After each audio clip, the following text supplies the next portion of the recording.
What if you had instant analytics on your PDP images and a faster way to create content that performs better? That's what we're diving into in today's episode, how top brands and retailers are using analytics and automation to stay ahead across retail media and the digital shelf. It's Rapid helps teams scale smarter. They analyze image performance, they help you create optimized assets for retail media networks and the digital shelf, and they integrate directly with PIM and DAM systems for seamless execution. Brands like Pepsi, Mondelez, and Instacart use It's Rapid to go beyond basic tools to uncover gaps in PDP and retail media performance by analyzing the images themselves, not just the count. Streamline banner creation across hundreds of formats for Amazon Ads, Walmart Connect, and other retail and social platforms, and launch high-performing content more than 80% faster across e-commerce and marketing channels. If you're buried in manual work or struggling to keep up, this episode and It's Rapid will show you a better way. Visit itsrapid.ai to learn more.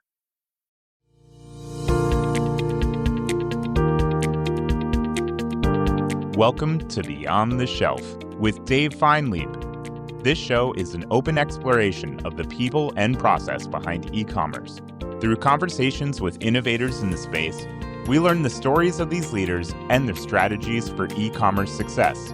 We publish new episodes every Tuesday morning, so be sure to subscribe wherever you get your podcasts. And now, here's your host, Dave Feinlieb. All right, welcome back to Beyond the Shelf. Today we're joined by Rocquan Lucas, VP of Content at Groceryshop and Shoptalk.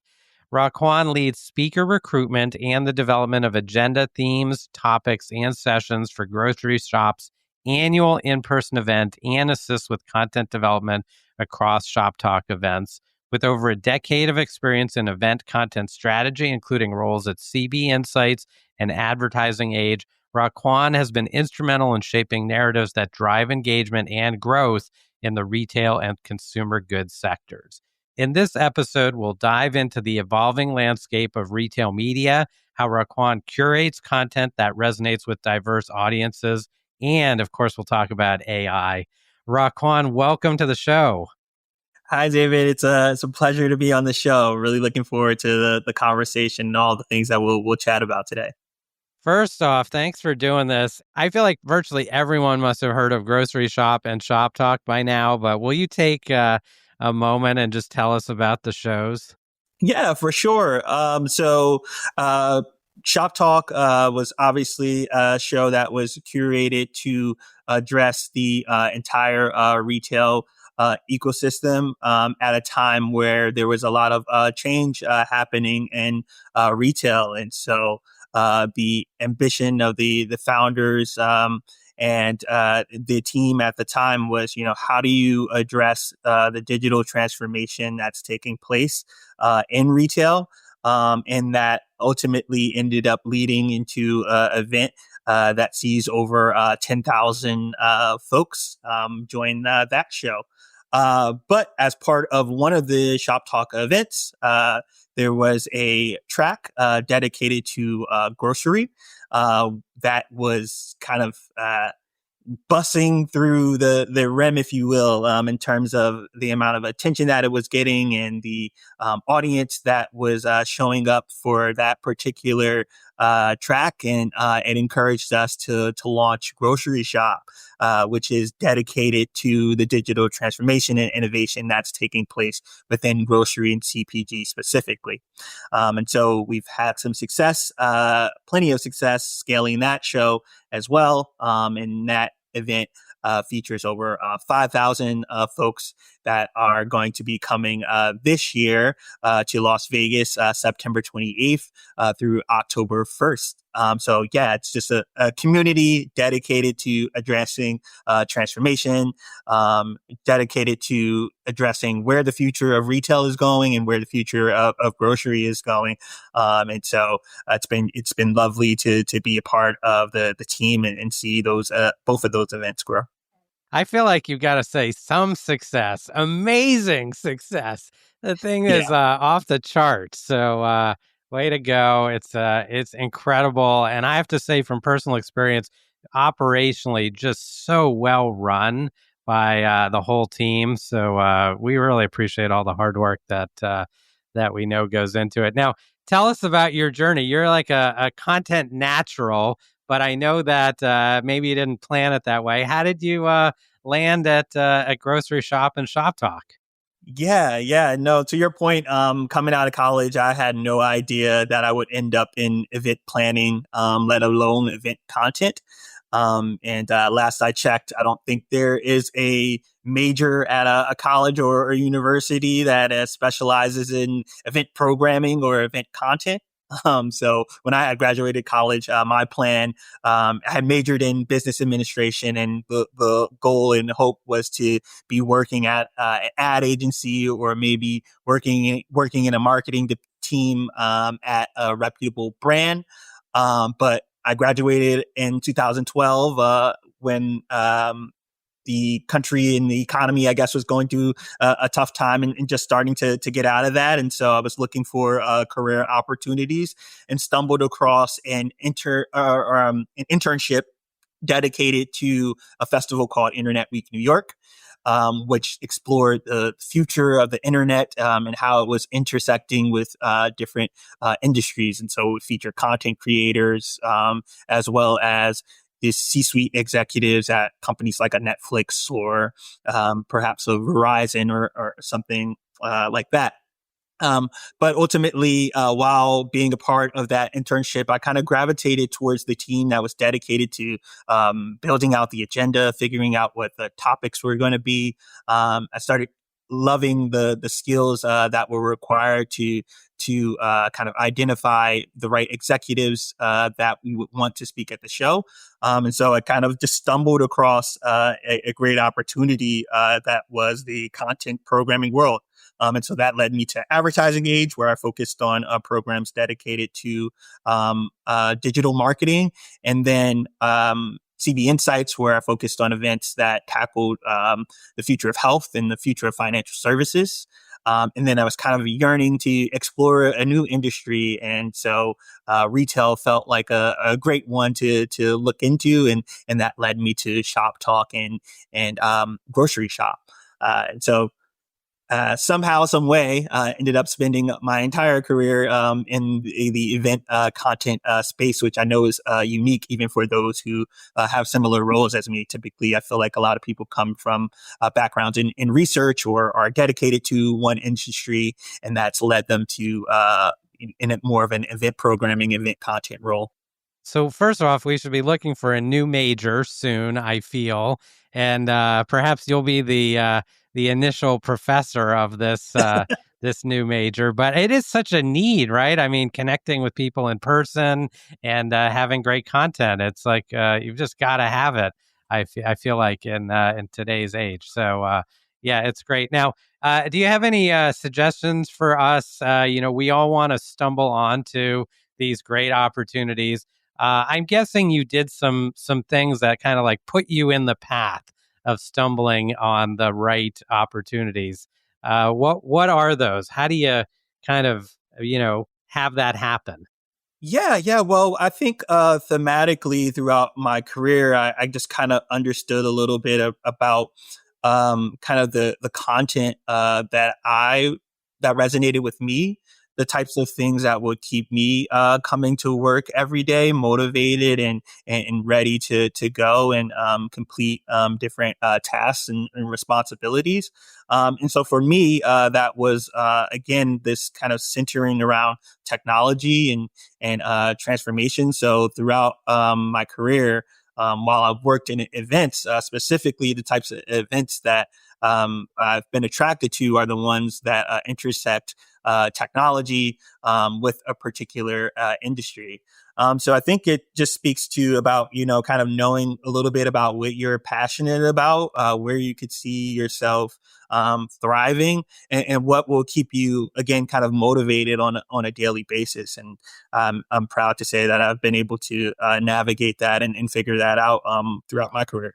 What a great advice, a great path. Tell us about VP of content at Shop Talk and Grocery Shop. First off, you must talk to everybody who's anybody in this space. Are you getting like too many phone calls, and like how do you sort through them?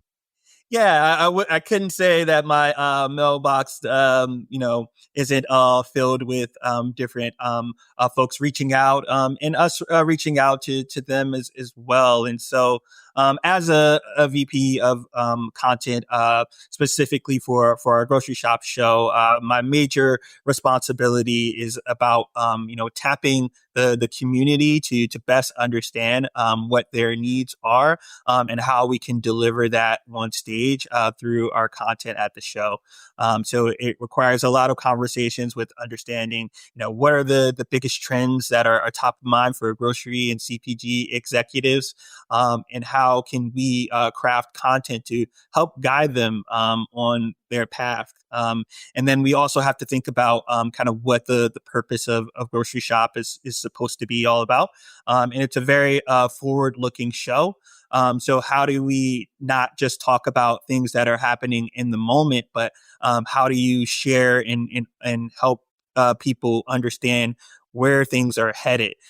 So that's kind of the biggest thing that I would say that I'm responsible for when it comes to the show, Grocery Shop. But then addition to that, along with that comes curating the agenda, figuring out what the sessions are going to be, the different session topics that or we're going to host at our event. And then identifying the executives that make the right sense to take the stage and that can cover the various topics that we're going to be hosting at the event. Amazing. So I'm gonna. I want you to give me a crash course in event planning 101. Where do I start? Do I think about the topics first? Do I think about the people? I think about both of them at the same time, or like what's the framework I would want to use? Yeah. So there's no special equation, I would say, but if I had to apply something that is commonly referred to across all our in a lot of industries, is that it's a little bit of a mix of art and science there. I'd probably say it leans a little more towards art. We do have some criteria that we think serves as being strong indicators of uh, delivering the right content. So we always want to feature kind of senior leaders on our stage, as we've heard from attendees that those are the types of executives that they want to hear from.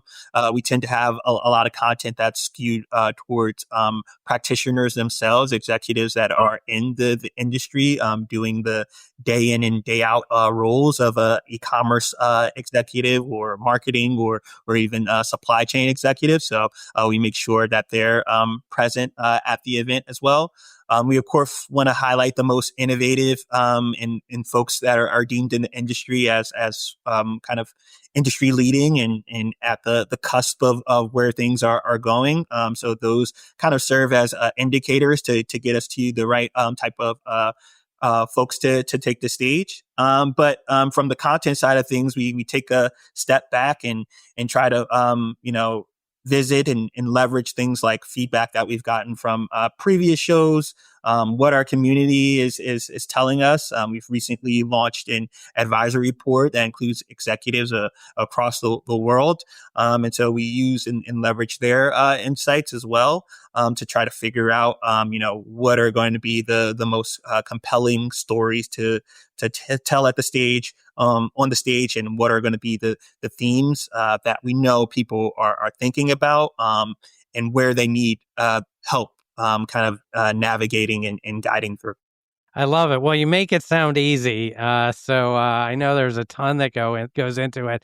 Tell us about some of the themes for this year. You mentioned that the show has to be practical, but also be really forward thinking. And what are some of those themes that you've got on the agenda? Yeah, so it's funny that you mentioned that because that is kind of the essence or theme of this year's show in particular, which is that we're really focused on helping retailers and brands understand what they can do now to transform so that they can succeed not only today but in the future. So really just transforming now for groceries. Future is ultimately the theme that we're leaning into right now. And within that, there are several themes or pillars of content that we think will assist retailers and consumer brands with that. And so one of the biggest themes is a focus on how to make organizations more efficient. We understand that in today's climate, different things such as cost pressures and kind of where tariffs are going to land are all kind of top of mind for retailers and consumer brands. And we think that technology and smart strategies can play a role in assisting and helping you kind of navigate the tough environment that we're in right now. But again, those are serving as principles for the future. So ways to unlock operational efficiencies, whether it be in store operations, whether it be in supply chain, or whether it's in your marketing department, using things like Gen AI to assist you with, optimizing your marketing spend or helping you with creative. All of those things can play a pivotal role in driving efficiency. So that's one big pillar. And then we're also very focused on the shopper and following the shopper. And so we think that starts with understanding what their needs are, how they're showing more preference for value, and in certain cases also showing more preference for premium products as well, so long as it delivers on that value. And then, of course, convenience and things of that nature too. So understanding the consumers, and then figuring out how best to captivate them and keep them returning is also connected to that view into the shopper. So whether that's thinking about the right channels, thinking about delivering a shopping experience across all of those channels that's integrated and not just you're focusing on e-commerce or focusing on store. How do you make that connected? We refer to that as unified commerce. And then, how can you smarten up on your loyalty strategies and again, all to make shoppers want to return to you, but whether it's on the retail side or the brand side. So that's a big one. And then we want brands to look internally and retailers to do the same, to figure out different ways in which they can work better cross-functionally. How can you unify the organization? How can you build cultures that foster innovation? So we have a theme and quite a few sessions under it that are dedicated to unifying the organization. And then the last big bucket for us is around the future of retail media. And then for retailers, we see that as being one of the pivotal ways to add an adjacent revenue stream to your business, but also exploring what those other revenue streams could be. So different ways that retailers and brands are building different technology skill sets in-house that they then say, okay, we can offer these services to some of our suppliers if you're a retailer, and others if you're a brand as well. So thinking beyond the core and what are going to be those additional revenue streams, so that you don't solely have to rely when you're your main business. So that's all of the different things that we're covering. I'm sure that was a lot. It's always a lot for me to just say.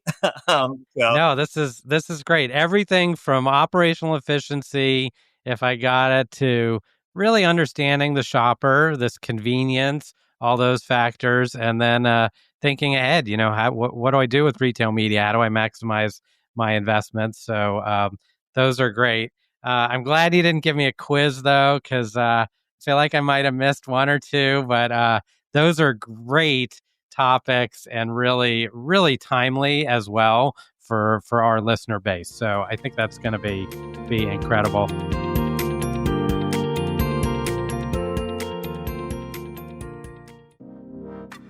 This episode of Beyond the Shelf is brought to you by It's Rapid. It's Rapid is the platform Pepsi, Mondelez, Instacart, and hundreds of other leading brands and retailers use to build personalized content at scale. Whether that's images, videos, or product descriptions for their product detail pages, shoppable videos or banners for their digital ad campaigns, or sell sheets for sales enablement, brands that use It's Rapid are able to produce high-quality, on-brand content on average more than 80% faster than category competitors. To find out more, please visit itsrapid.ai. Tell us about the show. You mentioned 5,000 attendees. It's in Vegas. What's it like? What's the environment for someone who hasn't been there before? Yeah. So we like to create a very welcoming environment across all of our shows. We spend a lot of investment into making sure that the production value is strong as well. We like to deliver on content. So all of our content that's taking place on the tracks and our main stage are all editorially curated by the Grocery Shop content team, which includes myself kind of taking the lead on that, as well as some of my peers and colleagues. And we think that creating an editorially driven kind of content on our stages just lends some credibility to who you're going to hear from and ensuring that you're going to get insights. So none of those sessions are pay to play or kind of sponsored for that reason. So those are some of the things that you could always look forward to and expect as a part of the Grocery Shop show. In addition to hosting some stellar content, or at least we like to think we're providing some strong content for the community. There's also plenty of networking events, but one that our audience loves and is gravitating towards is the meetup program that we host, which allows any attendees to connect with others at the event as part of these 15-minute one-on-one kind of discussions. And at any given time, we could have thousands upon thousands happening at once. And they're double opt-in. So you know that you're meeting with someone who you want to meet with, and that person wants to meet with you. And it's resulted in a ton of success. We often get anecdotal feedback from our attendees on how it's allowed them to complete or fulfill different things that they wanted to achieve at the show in an instant by having those back-to-back meetings. So you can be pretty productive across 4 days. I can speak from personal experience that It's Rapid, that the meetups are incredible. People have all the content top of mind. They sit down with you and they are right away want to talk about those topics. So it's a phenomenal event. Tell us about what you're most looking forward to at the show. Is it some of these new topics? Is it some new speakers? What are you excited about? Yeah, that's always a good question. I think that what's resonating with me right now, if you talk to me in a week, I may have a different topic for you. But I think retail media and what the future holds for it. I think generally we're seeing retail media still be on this great kind of acceleration in growth. But I think some of the recent reports are starting to suggest that it's slowing maybe just a little bit, but I think that is not stopping the general rise of the retail media and a ton of advertising spend that is going into that area. And so our goal at the show is really to help folks unlock that opportunity. So if you're on the retailer side, what are the capabilities that you need in order to build a strong retail media network? How can you create a value proposition that stands out amongst, a world that does have kind of a couple of competitors that kind of lead or take a good chunk of the market share? So how do you stand out if you're a retail media network? How do you build the right capabilities? And then if you're a brand, how can you best unlock this as an advertising opportunity? I think, originally it was seen as an opportunity that could, just drive online sales or, hit people as they're close to converting. But as retail media networks start to expand, they're of course, promoting the fact that this could also be a full funnel opportunity as well. So how do brands take advantage of that? And then how do they look internally at their organizations to say, hey, where there's, depending on which CPG you talk to, there's a different place where retail media is housed, and there's different places where some of that budget has to come from, and so how do you build a coordinated kind of like approach to retail media across your company? And where does how do you integrate retail media into your larger marketing and sales strategies are some of the things that we're hearing brands tell us about. And so we want to have discussions like that on stage to help them kind of best attack this opportunity. So plenty of different things to cover within that track, which is why I'm super excited about it. So yeah, it should be some fun conversations that we'll have. One more question for you before we hit the rapid rundown. Suppose one of us or one of our listeners is lucky enough to be on stage at Grocery Shop. Any pointers or tips for preparing for a great time on the stage and being memorable and really being able to share their knowledge with the audience? Yeah, that's a great question. So part of my job, in addition to booking speakers, is to work with them along the way. And so we do kind of schedule prep calls to make sure the speakers are feeling as comfortable as possible with the things that they'll be delivering on stage. Being as prepared as possible, and we'll do the best on our side to provide you with all of those resources. So you should feel comfortable in that front.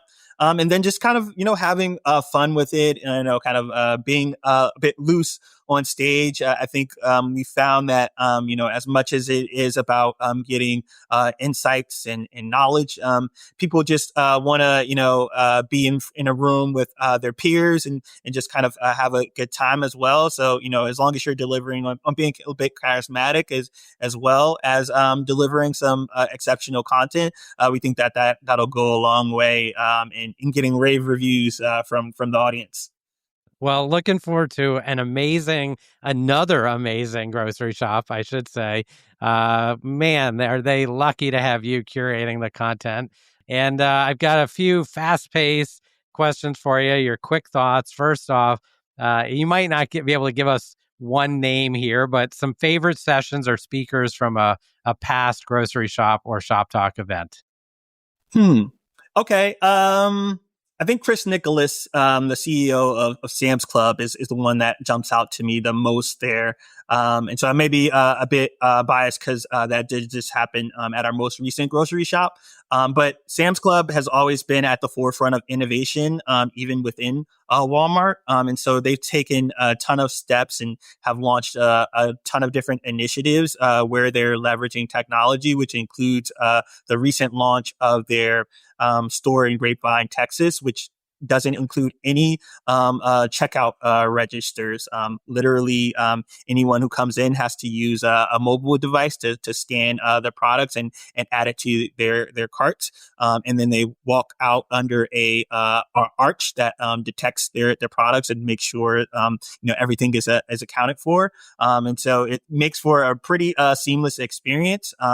And there's also different components where they've allocated space for those bulky items that you can't buy in the store, and creates that omni-channel experience where you could get it shipped to you.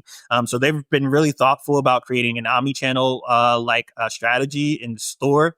And then they're leveraging technology to improve operations, to improve the store associated experience. So they're kind of crushing it when it comes to leveraging technology in a smart way that maximizes customer experiences as well. A retail trend you're currently excited about? Oh man, I think I have to go. Well, retail media would have been my first answer, but I figured. Yeah, but the second one I'd like to go with would be agentic AI. I think it really has the power to transform businesses, knowing that you have kind of this co-pilot next to your side to be able to do different things that you weren't able to do. So you no longer have to be like a data scientist in order to get the necessary information that you need in order to make some adjustments to your part of the business. So we're seeing a lot of tech companies pop out that are doing things in agentic AI tools for marketing or for supply chain or for different parts of the business. So I see it being a huge game changer across industries and especially in grocery and CPG. Great one. And a book, a person, a resource, a podcast that has significantly influenced your approach to what you do, to content curation. Yeah. So I think a resource that I like to leverage is, I think a lot of this role requires just being up to date and aware of all of the things that are happening in the industry. And so I like to kind of aggregate that all into like one place. So one just product that I leverage is a kind of a software called Feedly, which allows me to kind of integrate all of the different articles that are coming from different websites, different research, all into kind of one place where I can just kind of thumb through it and read through it. Obviously, I subscribe to a bunch of newsletters as well, which Right. ends up being kind of filtered in my mailbox. But really, I think to get all of the news of today and to check out different research reports that are out there, I'd leverage that tool a lot, and it makes for a very efficient days. It's great. I'll have to check it out. And what do you like to do when you've got some time to unwind after a busy week of planning and curating and meeting with the who's who of the retail world? Well, you said unwind, and I wanted to give emphasis to that second part, the wine part. So I guess after a long week, I might grab a glass of wine. And so I'm recently married as of a couple weeks ago, and so just spending time with my wife has been and over a glass of wine has been a great way to unwind from the week's adventures. Congratulations. Thanks. That's great news. That's incredible. I'm glad I got to learn about that. And I really appreciate your insights. You're so knowledgeable. Rocquan Lucas from Grocery Shop. If you are planning an event, if you want to be at the event, he's the man to talk to. What's the best way for our listeners to reach you online if they'd like to get in touch? Yeah, no, I would just say reaching out to me on LinkedIn is the best way to get in contact. So Rocquan, ROCQUAN. I don't think there's anyone on LinkedIn with that name. I'm pretty unique there. So that's a great way to reach out. I would love to connect with anyone to talk about, grocery or, speaking opportunities or what have you. Thank you so much for chatting with me today. I really appreciate the time and also the knowledge that you shared with me and with our listeners. So thanks again. No, this has been a lot of fun, David. Really appreciate you taking the time to chat with me.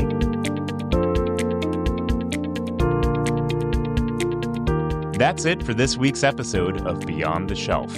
If you enjoy the show, be sure to like, subscribe, and leave us a review. It really helps us grow. And feel free to share us with your colleagues so they too can hear weekly perspectives from the brightest minds in e-commerce.